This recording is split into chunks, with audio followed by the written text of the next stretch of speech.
everybody. Welcome to this week's episode of Fast Break. Ashley Liotis and Megan Caffrey with you here. We're so happy that you were joining us a little bit earlier this week, but we have plenty of things to talk about this week. A lot of action this past weekend. Yeah, some of our top headlines, of course. We got two teams that went 2-0 this week. DePaul remaining undefeated, and a first for a big coach here in the Big East over down at Xavier. A big first for head coach Melanie over there. So excited things to talk about. And you actually got a chance to sit down with one of the top players this week out of Marquette. Got a good interview with her. You guys talked about a lot of cool stuff too. That interview coming up, but let's get into these headlines first, Ashley. Like you mentioned, two teams going undefeated this weekend. Let's start off with Marquette. They go on the road and beat the preseason 2 and 3 St. John's and Seton Hall. Yeah, against St. John's, that first matchup there, Selena Lott, as we were just talking about her, she just went off. Career high 34 points. And, you know, Meg, it's no secret kind of at the end of the game when everyone's tired, everyone's kind of lagging, you know, it's the end of the game, a lot of minutes played. Marquette able to outscore the Red Storm by double digits in the final 10 minutes there. And I think really what impressed me with these two games, what impressed me most, aside from Lott's performance, was the confidence that this team really brought to take down two really tough teams. They kind of started off the conference play a little rocky with 3 games on the road, but they were able to kind of bring that confidence back, kind of get back on track there at home. And I love what you're talking about, confidence, when you're looking at this Marquette team. And I think the thing you have to remember is this team has 5 upperclassmen. These 5 upperclassmen had the opportunity to get a lot of minutes in with the seniors who graduated last year. When you remember Natisha Heidemann, they were practicing against these high-level, talented athletes. Right. So that's now we're seeing the confidence come through with all of these athletes who had the opportunity to get so much experience with them. Now, the team who was actually on the road, Marquette was home this past weekend, but Butler was on the road, and they came away with a 2-0 sweep. Right, and I think really, again, what impressed me about these two games was that last matchup, they were really able to finish the game against Georgetown there. They got it done, and sometimes that can be hard to do. You know, we hear coaches all the time say, finish the game, you got to finish. They were able to get that done. Again, it's kind of back to that confidence that they were able to have and put up some of those points in some very necessary times in that really tight game against a tough opponent.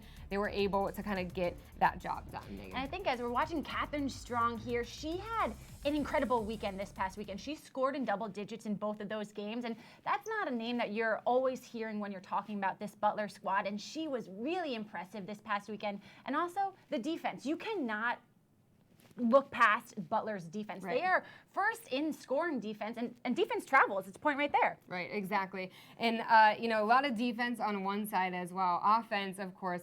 Moving on to DePaul. Of course, defense, offense, what don't they have?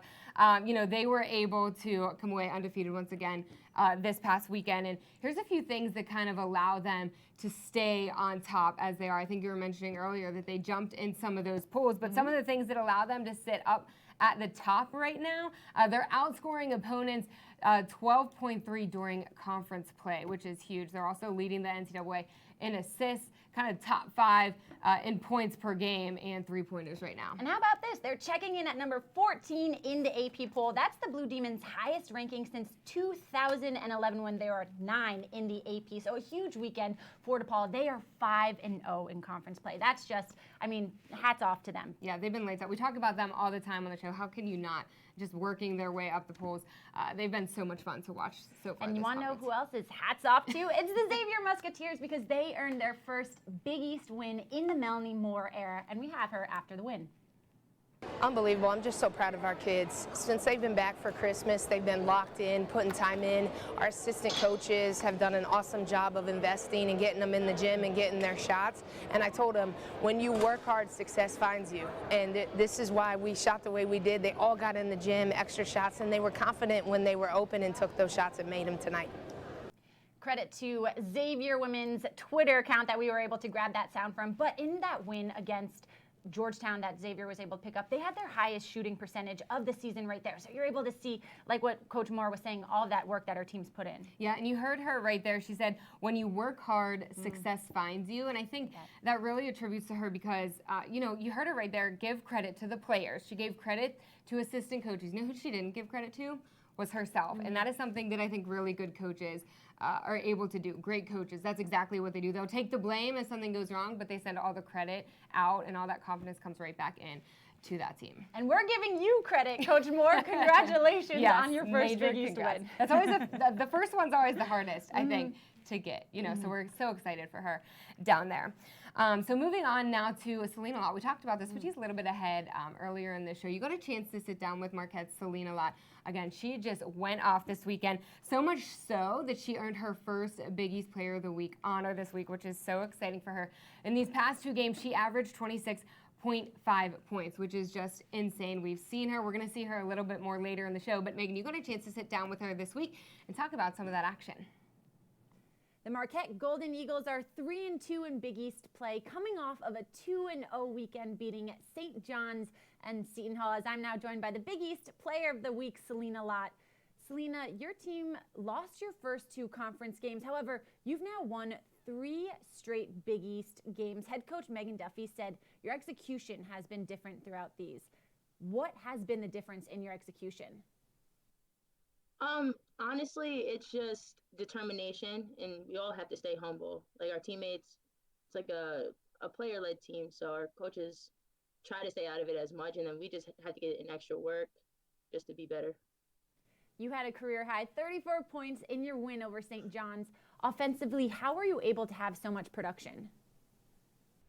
Honestly, I don't even see it as much as my coaches do. So my coaches like give me highlights of like when I can attack, or like whenever I come off on the bench, my coach Skeet will tell me and be like, this is what you have. Like you have your little pull-up game, you have the 3, you can drive. So I just take her advice whenever. Head coach Megan Duffy also mentioned the fact that this season a lot of teammates have been stepping up. When you look to your game against Seton Hall on Sunday, Lauren Van Kloon didn't have as much of an offensive game as she usually does. And then you have freshman Cameron Taylor stepping up with her first career double-double. How much is that a testament to what this team is about this season? Yeah, I feel like that's the beauty of our team. Like we all can do different parts and we all have our talents, but it's just when one's down, one has to step up. So everybody knows their role and just attack it. Selena, just saying it right there, everyone knows their role. What is your role on the team this season? I would just say be more of a vocal leader and like trying to tell people like what positions to be in on defense. And then everybody kind of has the same role. We all tell each other what to do. We just have to take that into consideration. You're one of the upperclassmen this year, and you also come back with a lot of experience. You started on last year's team amongst all of that high-powered talent. How has that experience helped you into this year with the leadership that you have on the court? It definitely has helped because like I knew like how other teams played and what we had to like look forward to, like scouting wise.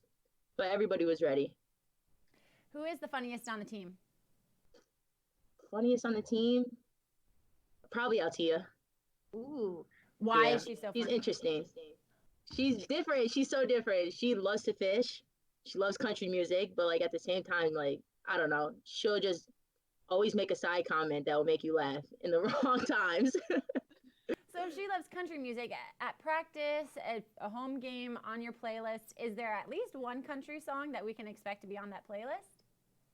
Probably not on my playlist, but definitely on hers. What's your playlist like? What kind of music we have in that? I listen more of like hip hop and R&B. Favorite pregame song? Probably "Whoa" right now by Lil Baby. Can you sing it for us a little bit? I'm putting you on the spot. I can't. I don't know all the lyrics. Fair. That is very, very fair. Selena, thank you so much for joining me. Best of luck this weekend. Thank you. She didn't want a little karaoke moment. Well, what I learned and what I should have ended up asking her was for her to dance for me there, because she yeah. has got the dance moves on that team. Oh, apparently we need to get that on video at some point. Reach out to them and get some of that footage. Now let's turn to a new segment on this show that we are so excited to bring to you. We're looking around the league in the games this past weekend, and we have our game of the week, and we're bringing to you Fast Breakdown. Ben made an awesome intro for it. Let's start. Battle between the preseason 1 and 2s, the hot start for both of these teams. Johnny's taken an early lead, but not for long. The threes were falling on both sides. A combined 7 3-pointers in this quarter for both of these teams. And then you're going to have a little bit of action right here. Check it out. Sonia Morris. Not for long. Shantae Stonewall 25-15 at the end of one. And over to the second, DePaul up by double digits now. It's Alyssa Alston going to take this one in with the back-to-back layups. A quick 4 points right there. And check this, it's Alston again, this time with the assist, the no-look pass to KB St. John, going to cut that deficit to 4. It is DePaul now, though. Morris for the 3. It's good. She nails it. And then it's Hoppy to Correa. She's going to answer with a 3 of her own, 40-34. DePaul at the half. Third quarter now, Stonewall is going to get the first points in the second half here, but it's going to be Hoppy again. She drives to the paint, imposes her will. Another bucket. She finishes with 20 on the day. The Red Storm, it's all defense here. They hold DePaul without a bucket for 6.5 minutes to go at the end of the quarter. Check that out right there. And then it's going to be Alston again. Corner 3. The Johnnies take the lead, and it's at the end of the third. St. John's goes up 50-47. To the fourth again, St. John with the lead. Hoppy gonna take this for 3 nails. Yeah, the junior out of Staten Island, but Kelly Campbell gonna answer on the other end. And check this one out. Kadeja Bailey with the steal. She's gonna drive it all the way in for 2. Keeping St. John's right there on top. But don't count out DePaul just yet. It's Lexi Held from way beyond the arc for that one. Hoppy now left wide open. She's going to answer up for the Red Storm. It is back and forth. Deja Church with the driving layup. DePaul going to do enough to survive this thriller, 74-69. That was a good matchup.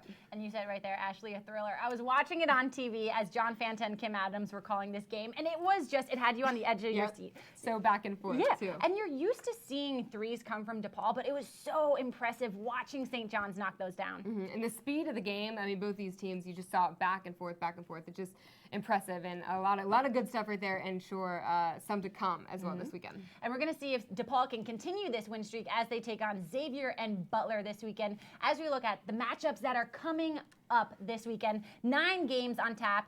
I know, Ashley, you're starting it off bright and early on Friday. Bright and early over there at Seton Hall on Friday. That's an 11 o'clock tip on the Big East Digital Network. Yeah, I'll be there.